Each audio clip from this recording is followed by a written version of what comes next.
twongeye kubashimira mwe mwese twongeye gusanga hano kuri News Lab TV. Turizera ko mumeze neza mu bice bitandukanye muherereyemo hirya no hino ku isi.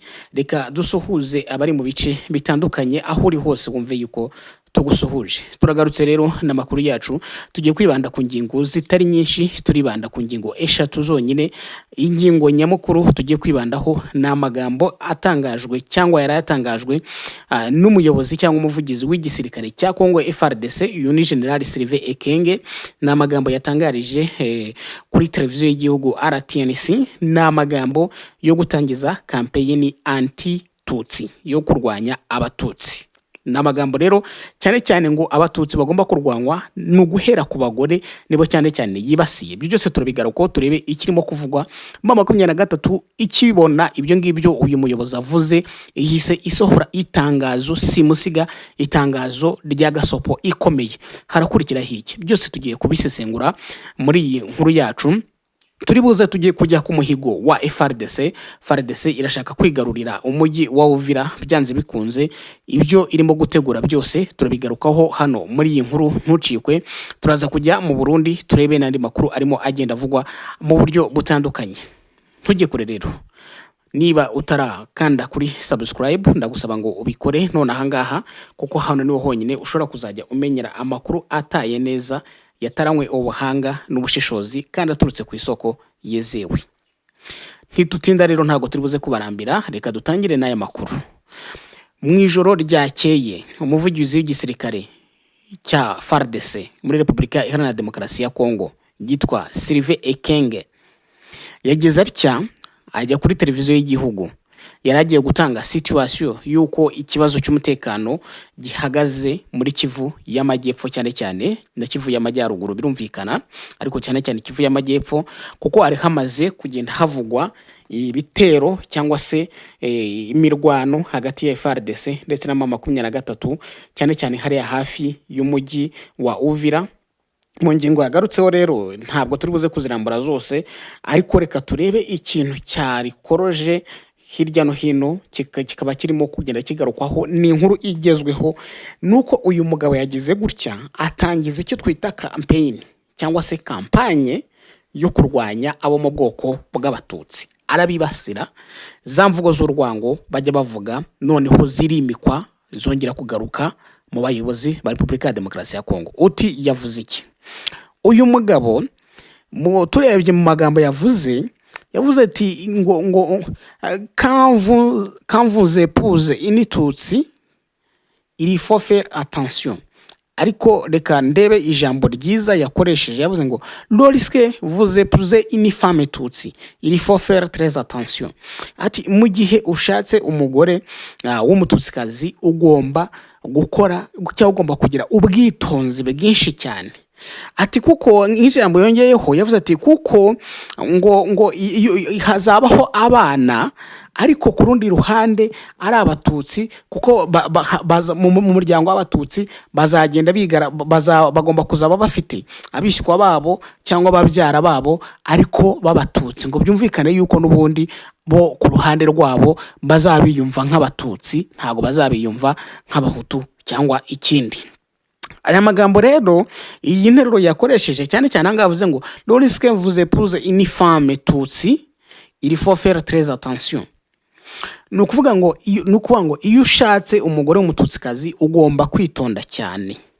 Iri jambo ryakuruye impaka ndetse rigenda rivugwa n'abantu batandukanye, bamwe babinenga bavuga bati iyi ni kampanye itangijwe na leta ya Repubulika Iharanira Demokarasi ya Kongo yo kwanga abatutsi, ndetse bamwe bakavuga ati ibi bintu biri buze kugira ikindi kintu bitera hano muri iki gihugu ndetse no mu karere ko mu burasirazuba bwa Repubulika Iharanira Demokarasi ya Kongo. Duhise tujya rero kuri point yacu. Umutwe wa 23 uvuga yuko icyo urimo kurwanira ari uguca ako karengane, iryo vangura, uko kwibasira ubwoko runaka, tribalisme, xenophobie bikorwa n'ubutegetsi bwa Tshisekedi. Bahise basohora itangazo banagendeye kuko ari kimwe mu bintu bakunda gushinja ubutegetsi, imvugo z'urwango zikoreshwa ndetse n'ibikorwa byibasira mu bwoko bw'abatutsi. urabizi yuko nicyo kintu cya mbere bavugaga ko kirimo kuba hariya muri Goma, kiba mu misozi miremire ya Minembwe, kiba muri Bukavu, kiba no mu yindi mijyi itandukanye. Batari iki kintu tugomba kugica. M23 rero ihise isohora itangazo nako na Alliance Fleuve Congo M23 ni huriro ni itangazo bise ngo ubutegetsi bwa Kinshasa bukimara gutangiza ubukangurambaga burwanya abatutsi. Ati icyerekezo cy'akaga kiratangiye. Baravuga ngo amagambo yatangajwe n'umuvugizi w'ingabo za Congo General Major Sylvestre Ekenge agaragaza impinduka zikomeye kandi ziteye impungenge. Ntibishoboka na gato kuvuga ko ari amagambo y'umuntu umwe cyangwa amakosa yabayeho atateguwe. Ibirimo kuba muri Repubulika Iharanira Demokarasi ya Kongo ni kampanye nyayo yo kurwanya abatutsi. Iyo kampanye irihanganirwa, igashyigikirwa kandi gasakazwa n'ubutegetsi bwa Kinshasa. M23 ikomeza ivuga iti iyo ubutegetsi bwemeye k'amagambo harabika yibasira umuryango muri rusange, cyane cyane abagore n'abana bawo, aterwa inkunga, ntabakiri ukwirengagiza, ahubwo bibara ubufatanyacyaha muri politiki. Hanga bavugaga bati ni gute umuntu nka General Ekenge, muvugizi w'igisirikare cy'igihugu, agenda akajya kuri televiziyo y'igihugu, televiziyo y'igihugu ikabyemera ikabishyigikira, akavuga amagambo nk'ariya. Ati iyo nkunga aba yatewe ntabwo biba ari ukwirengagiza, ahubwo biba ari ubufatanyacyaha, biba ari ibintu biba byakozwe na leta ibifitemo akaboko. Sous-titre iragira iti urwango rwubatswe kandi rugakoreshwa nk'igikoresho. M23 iti urwango rurwanya abatutsi ntirushyirwa ahagaragara ku bw'impanuka, rwubakwa rugashyirwa ku murongo kandi rugashyigikirwa n'inkuru yemewe na leta igaragaza ubwoko runaka nk'ubw'abakekwa, bw'abateza akaga cyangwa abanyamahanga. Ati binyuze mu magambo atangazwa mu ruhame, ibinyamakuru byegereye ubutegetsi n'ibindi bikora ku bw'inyungu. Ati ubutegetsi bwa Kinshasa bwemeye ko hajyaho ikintu cyitwa environnement y'ubwoba ndetse no guhiga abatutsi. Hagiyeho ikintu cyo gutera ubwoba, cyo gutuma babaho mu bwoba ndetse bikajyana no kubahiga. Iti iyo abaturage ba Kongo basubijwe inyuma, atari ukubera ibyo bakoze, ahubwo kubera ubwoko bwabo, ni ihame ry'uburinganire imbere y'amategeko riba rihonyorwa. Indi sous-titre ya kabiri kagira iti umututsikazi, umurongo ngenderwaho muri iyi campaign. Muri iyi campaign umuntu witwa umututsikazi niwe urimo kugenda ushyirwa imbere. Ati ikintu kirushijeho gutera impungenge muri iyi campaign ni ukwibasira umututsikazi. Ubu aragaragazwa nk'ikibazo mu mibereho, muri politike cyangwa mu mutekano, kuko niwe Ekenge yavuze. Ikindi kibikurushaho, gushaka umututsikazi bivugwa nk'igikorwa gishidikanywaho ndetse n'icyaha. Hari n'abarenze baravuga bati aya ni ya mategeko 10 y'abahutu yatangajwe muri Kangura, ndetse ariko rero banje no gutangazwa mbere muri za 50 na. Bati rero ibi bintu byanze bikunze birimo kugenda bigaruka, biraharura inzira, cyangwa se ni ideology ya FDLR yagiye yinjira mu butegetsi bwa leta ya Kongo. M23 igakomeza, turibuze gusesengura nyuma, reka tureke gusesengurira itangazo. Iti muri buri muryango guhohotera umugore bivuze guhohotera umugongo w'imibanire y'abantu. Mu kugira umututsikazi ikimenyetso cy'umwanzi, ubutegetsi bushyigikira ihohoterwa ryo mu mutwe, nuko ngo ubutegetsi burimo burashyigikira ihohoterwa, la violence psychologique ryo mu mutwe, kandi rifite ingaruka zikomeye. Ingaruka zigifite harimo guhezwa, gutanga urwaho, gutatanya imiryango no gushyira abantu mu kaga nyako. Tekereza nk'ubu ngubu nk'umugabo washatse umugore w'umututsikazi, uwo mugore arimo ararebwa gute muri uwo muryango nyuma y'iri jambo Ekenge atangaje? Ikibazo gikomeye cyane. Kandi ngiryo harabika rimaze no kugera no ku bana. Leta iba yirengagije inshingano zayo z'umuco zo kwita ku bana no kurera abana neza kugira ngo bazavemo abaturage beza. Indi sous-titre bati inshingano z'ubutegetsi zitaziguye, responsabilité directe du pouvoir. Ati ubutegetsi bwa Kinshasa ntibushobora kwihisha inyuma y'ibibazo by'umutekano bigoye. Leta ibishinzwe irinda abaturage bayo bose nta vangura. Icyo kora ubu nta magambo akomeye yamagana, nta politiki isobanutse, nta bikorwa bigaragara bikorwa kugira ngo hahagarikwe ikwirakwizwa ry'urwango rurwanya abatutsi. Igihe ibikorwa byigeze bibera byose ntago twigeze tubona itangazo, ntago twigeze tubona politiki yashyizweho, ntago twigeze tubona uhanwa, ntago twigeze tubona igikorwa icyo ari cyo cyose gihagarika izi mvugo z'urwango zo kwanga cyangwa no kurwanya abatutsi. Ati biragaragaza yuko leta ishyigikiye uwo murongo. Amagambo atangazwa ku mugaragaro harimo n'ayavuye ku bavugizi b'inzego za leta. Ni ukuvuga ngo ni amagambo avugwa n'abantu bafite icyo bahagarariye muri leta ndetse bafite na influence muri leta, ku buryo iyo magambo ashobora gushyushya abantu umutwe cyangwa se yanavugwa yenda ari amagambo meza agatuma bo gutuza. Ariko ngo mu gihe rero nta bisobanuro byatanzwe, nta kintu cyakosowe kandi nta bihano byafatiwe amagambo y'urwango, ubutumwa burasobanutse. Ni ikigaragaza yuko guharabika cyangwa imvugo z'urwango ari ibintu byihanganirwa n'ubutegetsi. Iri tangazo rya 23 rikavuga ngo kwihanganira ibi ni ikosa rikomeye muri politike. Dukwiye kugira ubutware bwo kuvuga ko iyi kampanye irwanya abatutsi inakoreshwa mu gutanga ibitekerezo bya politike. Mu guhura n'ibibazo by'umutekano, ubukungu n'inzego z'igihugu, ubutegetsi bwa Kinshasa bushaka umuntu wo kwitirirwa ibyaha. Ubwoko bubi igikoresho cyo kuyobya uburakari bw'abaturage no guhisha ubushobozi buke bwo gutegeka. Ariko amateka ntashobora kwihanganira ibi. Ubutegetsi butegekesha urwango burangira buri gihe ari bwo bugizweho ingaruka. Ati rero ni ibimenyetso bitangazwa cyangwa ni ibintu bikorwa kubwo ubutegetsi bwabihaye umugisha. Iryo ni itangazo rya 23. Reka tujye mu gusesenguraho gatoya. Kugeza ubu ngubu ubutegetsi bwa leta ya Kongo nyuma y'uko 23 itangije urugamba rwo kwibohora ndetse ikagira ibice ifata muri nka Goma, Bukavu ndetse na Uvira, ubu ngubu intambara irasa naho 23 irimo igenda yitsinda. Ubu kampanye noneho yatangiye ni ukumvisha mu bice bitaragerwamo n'abo barwanyi ko bari ari abanzi, atari liberators, ahubwo ari abanzi, ari abatutsi, ndetse akaba hagiye no gutangira guhigwa abafitanye isano nabo cyangwa se bo mu bwoko bw'abatutsi baba mu bindi bice bitaragerwamo na 23, cyane cyane bahereye ku bagore. Guhera ku mugore bifite ikintu bivuze.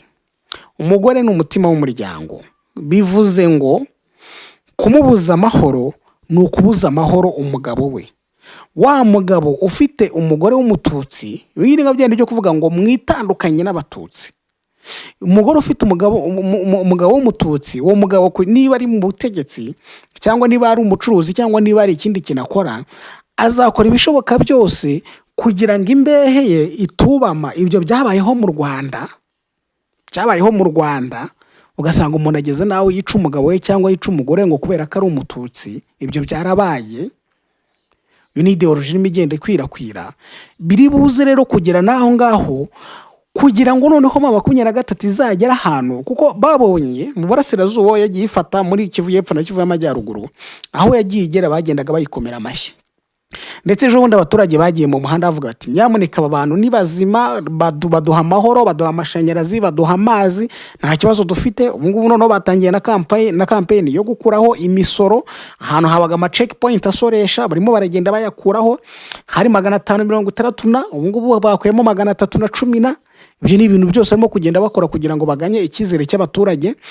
Ikintu rero leta irimo gukorera avuga iti okay, nta kibazo niba navansa bazagera ahandi basange twaramaze kugira ibiki, twaramaze kwanduza ubwonko bw'abaturage ku buryo azajya agera ku muturage we akavuga ati dore nguyu mu 23 akamuranga ati muze mumugirire nabi, cyangwa dore nguyu mututsi.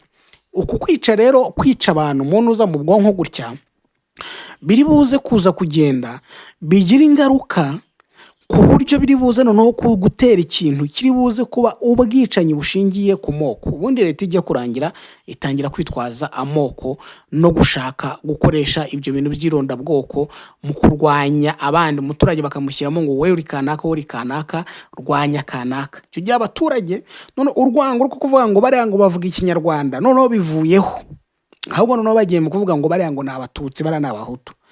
Uyu nguyu Ekenge nubwo tutabigarutseho mu ijambo ryavuze ati baturage bo muri Kasai Centrale, bo muri Katanga, bahandi hose intambara itaragera, Kinshasa, mumenye yuko isaha n'isaha iyi ntambara izabageraho mu buryo bumwe cyangwa ubundi. Ati rero buri wese ndamushishikariza guhaguruka akarwanya aba bantu, ndamushishikariza guhaguruka akarwana ku gihugu cye, akarwana ku busugire bw'igihugu cye. Bivuga ngo iyo ngiyo ni nka bya bindi mu Rwanda bajya batoza abantu gukora jenoside, nabo babwiraga bati dore abanzi banyu, zirankotanyi, abanzi banyu, abatutsi, abanzi banyu, nyamuneka nimudahaguruka ngo mwirwaneho, rubanda nyamwinshi bahutu nimudahaguruka ngo mwirwaneho kababayeho.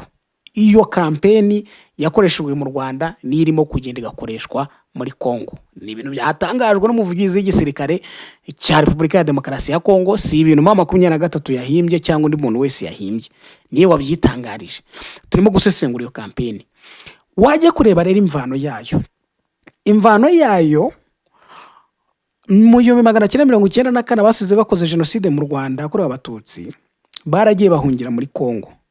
Bamwe batangiye gushinga za riri zaje kuvamo za FDLR, abandi bashinga n'indi mitwe itandukanye bavuga ati tuzagaruka mu Rwanda. Nyuma yuko binaniranye rero, niho hatangiye kuba ubwicanyi bwibasiye abatutsi cyane cyane muri biriya bice byo mu burasirazuba bwa Kongo. Bamwe ubu ngubu ni impunzi mu Rwanda, muri Tanzania, mu Burundi ndetse no muri Uganda, bamaze imyaka igera muri 30.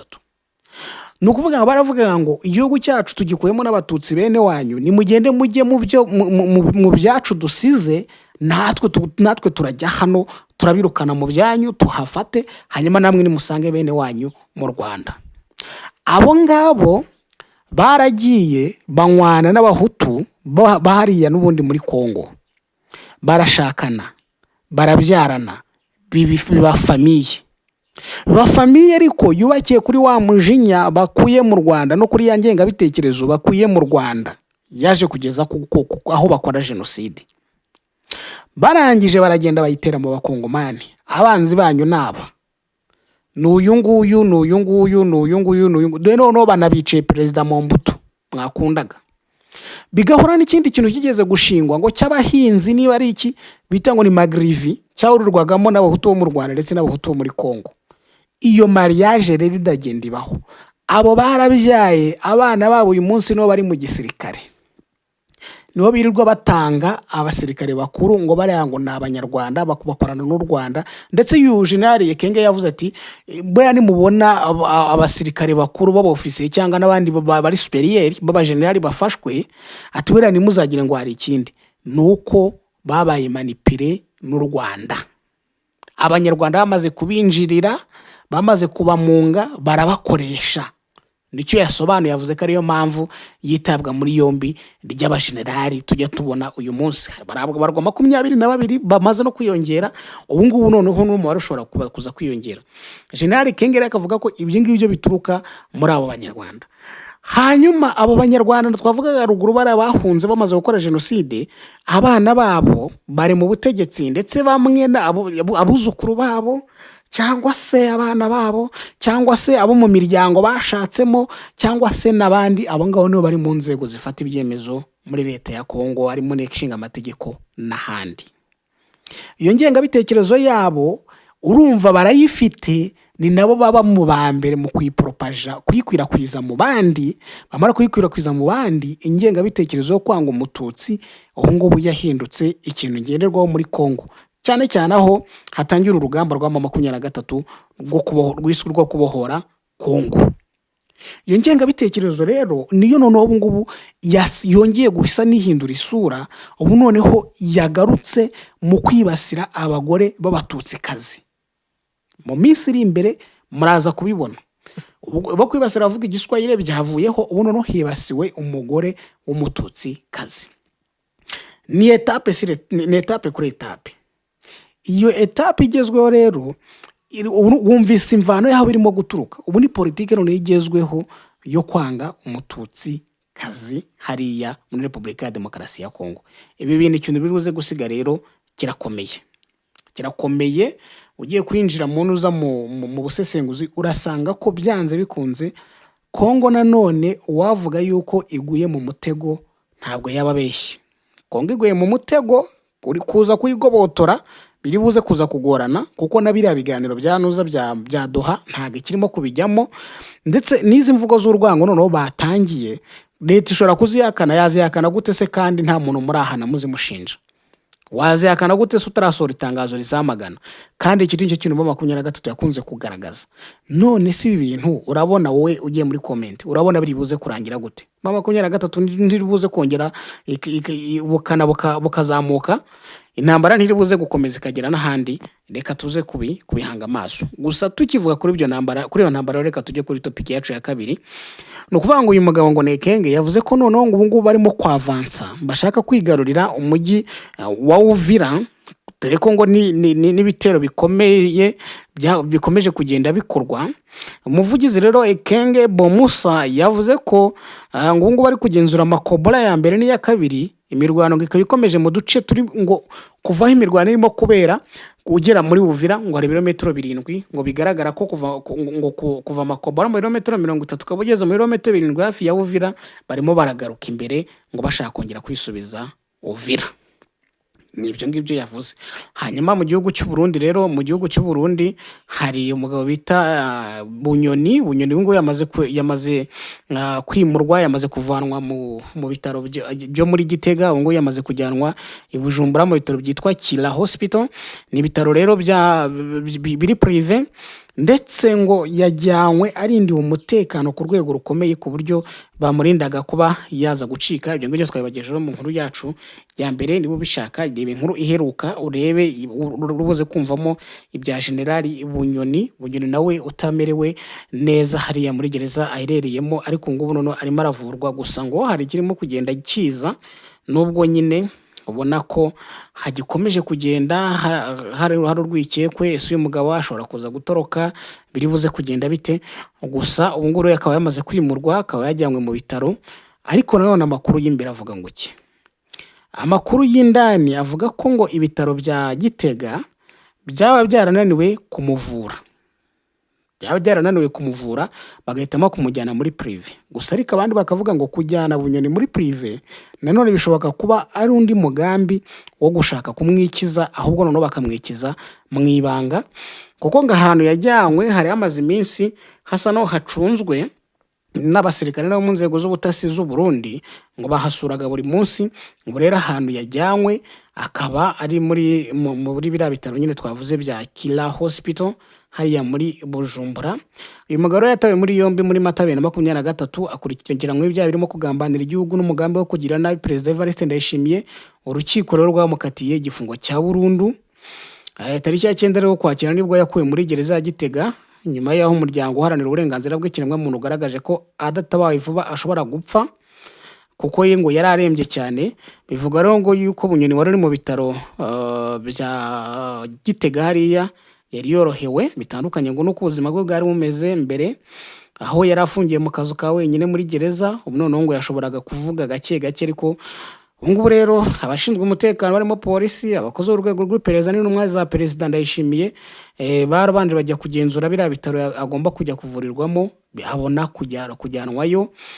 Ubu rero ngo uburyo Bunyoni yagejejwe muri ibi bitaro byagizwe ibanga rikomeye, kuko ngo ntabwo yinjira mu marembo asanzwe anyurwamo abarwayi n'abakozi babyo nk'uko byari bimeze i Gitega. Ubu rero umutekano ngo wari wakajijwe, akaba ahantu yanyujijwe nta muntu n'umwe wigeze umubona. Bunyoni rero nawe akaba yamaze kwimurwa ajyanwa mu bindi bitaro hariya mu mujyi wa Bujumbura avanywe muri Gitega. Reka rero tubashimire bakunzi bacu, turizera ko mukomeza kumererwa neza, mukomeze kugira icyumweru cyiza.